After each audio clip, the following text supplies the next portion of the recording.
بھارت کے غیر قانونی زیر قبضہ جموں کشمیر میں کل جماعتی حریت کانفرنس کے رہنماؤں نے افسوس کا اظہار کیا ہے کہ بھارتی فوج علاقے کی آبادی کا تناسب تبدیل کرنے کے لیے کشمیری مسلمانوں کی نسل کشی کر رہی ہے۔ حریت رہنماؤں نے شوپیاں قتل عام کے شہداء کو ان کی شہادت کی 5ویں برسی پر شاندار خراج عقیدت پیش کیا۔ بھارتی فوجیوں نے 2018 میں آج ہی کے دن ضلع شوپیاں کے علاقے پہنو میں محاصرے اور تلاشی کی ایک نام نہاد کارروائی کے دوران 6 نوجوانوں کو شہید کر دیا تھا۔ حریت رہنماؤں نے اپنے بیانات میں کہا کہ بھارت نے مقبوضہ جموں کشمیر کو دنیا کا سب سے بڑا فوجی تعیناتی والا خطہ بنا دیا ہے، جہاں بھارتی فوجی گزشتہ 7 دہائیوں سے بے گناہ لوگوں کو قتل کر رہے ہیں۔ انہوں نے قتل عام کے تمام واقعات کی اقوام متحدہ کے جنگی جرائم کے ٹرائبونل کے ذریعے تحقیقات کا مطالبہ کیا تاکہ ان میں ملوث بھارتی فوجیوں کو قرار واقعی سزا دی جا سکے۔ ادھر سیاسی ماہرین اور تجزیہ کاروں نے سری نگر میں اپنے انٹرویوز اور بیانات میں کہا کہ نریندر مودی کی زیر قیادت فسطائی بھارتی حکومت کسی نہ کسی بہانے کشمیریوں کو اپنے ہی وطن میں بے گھر کر رہی ہے۔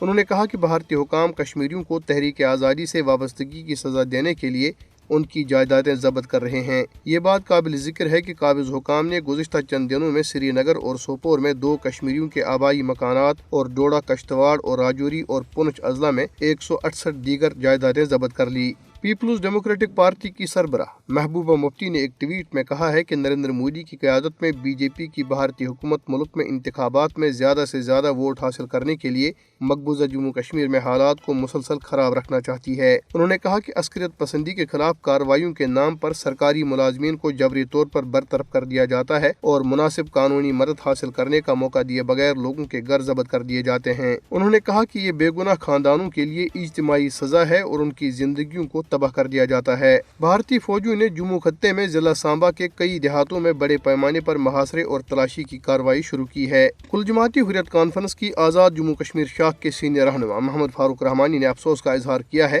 کہ بھارت کی نسل پرست حکومت کی طرف سے کشمیری مسلمانوں کے خلاف سازش کے تحت مقبوضہ جموں کشمیر کی شناخت پر حملے کے بعد علاقے کو فراموش کر دیا گیا ہے اور اسے غم اور مایوسی کے عالم میں چھوڑ دیا گیا ہے۔ محمد فاروق رحمانی نے بھارت کی طرف سے کشمیریوں کو ان کی جائیدادوں، روزگار، زمینوں، باغات، گھروں اور معاشی حقوق سمیت بنیادی انسانی حقوق سے محروم کرنے کی شدید مذمت کی۔ انہوں نے افسوس کا اظہار کیا کہ چاہے زمین کے مالکان ہوں یا صحافی، جو بھی اپنے حقوق کی بات کرتا ہے، پریس میں ان کی وکالت کرتا ہے یا بھارتی ایجنسیوں کے جابرانہ اقدامات کے خلاف احتجاج کرنے کی کوشش کرتا ہے، ان سب کو مظالم کا نشانہ بنایا جاتا ہے۔ انہوں نے کپواڑہ کے علاقے کرن پوش پورہ میں ایک کشمیری نوجوان عبدالرشید ڈار کے حراستی قتل کی مذمت کی، جس کی مسخ شدہ لاش بھارتی فوج کے ہاتھوں گرفتاری کے تقریباً 3 ماہ بعد زرہمہ کے جنگلات سے برآمد ہوئی ہے۔